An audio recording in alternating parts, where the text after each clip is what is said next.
Hi, everyone, and welcome to this week's edition of What's Driving Token Prices. I'm your host, Katie Talati, Director of Research at Arca.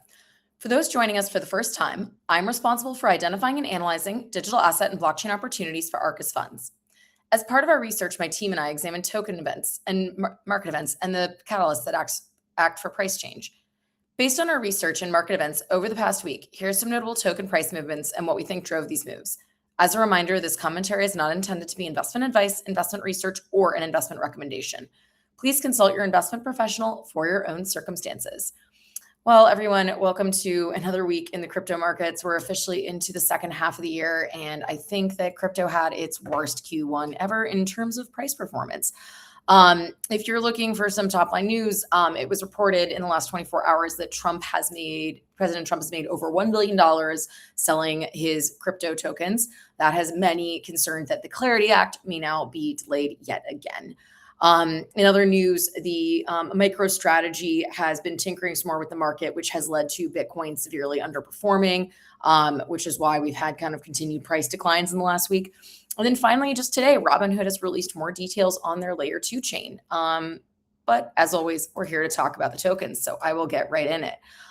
So first up, I'm going to talk about Data Network, previously known as Story Protocol. So this past week, Layer 1 blockchain Story Protocol rebranded, shedding their IP token ticker and pivoting their business to AI data data training. So they were originally founded to tackle intellectual property rights and using kind of the blockchain to prove provenance of those, the origins of specific data pieces. It was originally launched in 2019, early 2019, the blockchain, and they even had $140 million of funding, not a drop in the bucket, with the backing of A16Z Crypto, Polychain Capital, and many other large name crypto VCs.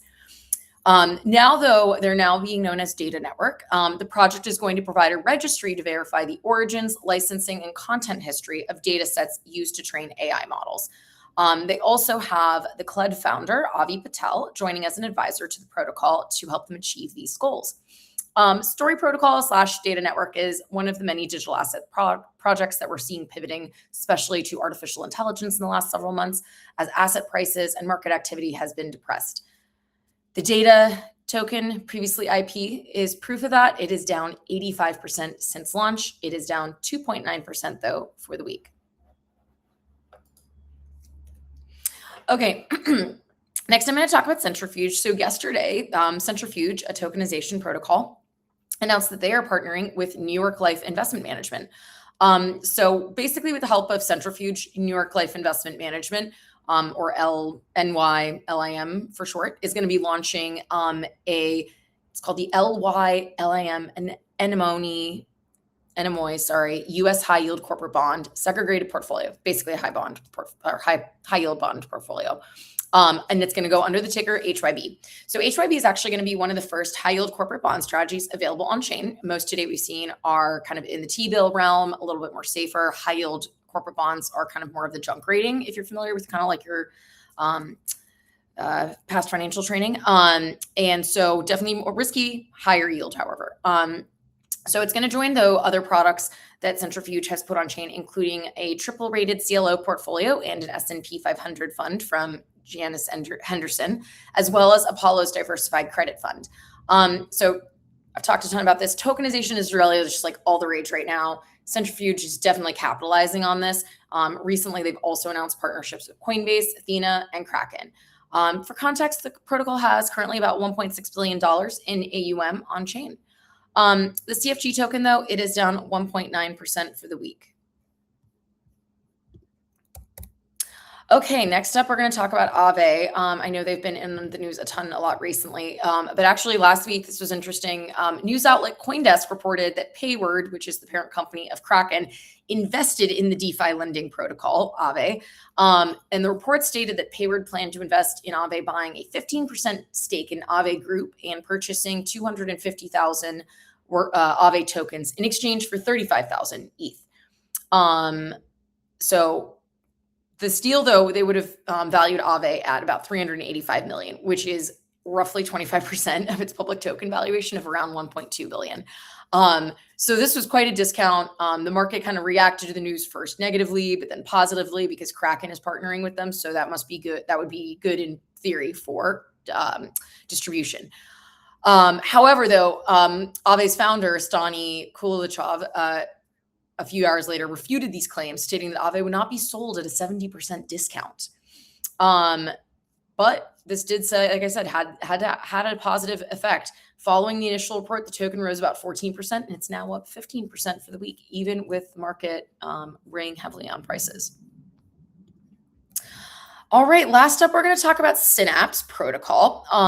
So Synapse Protocol saw its token rise over the 41% over the past week, thanks to its latest product, Hypercall. So Hypercall is Hypercall. So previously, Synapse developed cross-chain bridging technology. They just launched Hypercall in early June, and it is an on-chain trading options trading platform. The on-chain option space has remained kind of this open space in the market. There's obviously a ton of great centralized venues, but a lot of projects have really failed to kind of capture a lot of mind share around on-chain options. And so that's why, centralized options or options exchanges such as Deribit have found a ton of success. They were bought by Coinbase. But we haven't seen like a true on-chain options protocol really succeed and hold market share for long, especially compared to the perp DEX giants out there. So Hypercall is built on the HyperEVM, which is Hyperliquid's layer 1 blockchain. And instead of offering just options as most protocols do on like Bitcoin, ETH, Solana, the largest liquid assets out there in digital assets, they actually started by offering options on SpaceX in their alpha launch. And so that seemed to have got quite a bit of attention. Hypercall, though, is kind of unique because market makers essentially, the biggest issue with a lot of on-chain options is that there's just not a liquidity, especially in alternative options that are outside of Bitcoin, ETH, Sol. Again, why most venues start with that. So the difference that they kind of do here is that market makers that use Hypercall to write options contracts and to make markets, they can also plug into Hyperliquid's exchange because they're on the same layer 1 blockchain. And then they can use perpetual futures positions to write against those options positions, which again, just creates more liquidity in an otherwise illiquid market. So although the product is in its early stages, Synapse's token SYN really caught a bid this week after an endorsement from Arthur Hayes, the founder of the crypto exchange BitMEX. So Arthur Hayes endorses quite a few things publicly, as we have seen. It doesn't necessarily lead to long-term success, but it has created quite a conversation and buzz around Hypercall and Synapse's latest pivot. As I mentioned at the beginning, Synapse is up 41% for the week. All right, guys, that's all I have for you this week. I hope you enjoyed our insights. Tune in here again next Wednesday at 1 p.m. Pacific to hear what's driving token prices.